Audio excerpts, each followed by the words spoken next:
नाशिक शहरासह जिल्ह्यात आता मुसळधार पाऊस सुरू झाला आहे। नाशिकला मागील 24 तासापासून जोरदार पाऊस सुरू असून पावसाने ठिकठिकाणी रस्त्यावर पाणी साचले आहे।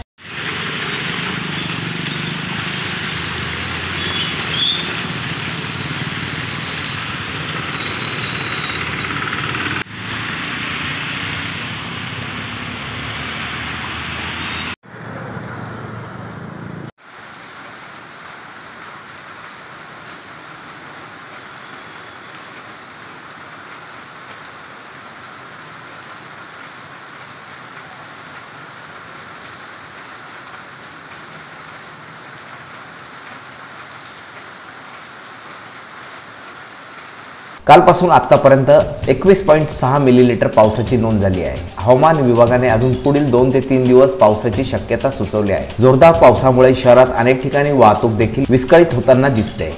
अमर सोळंके, मी नाशिककर न्यूज, नाशिक।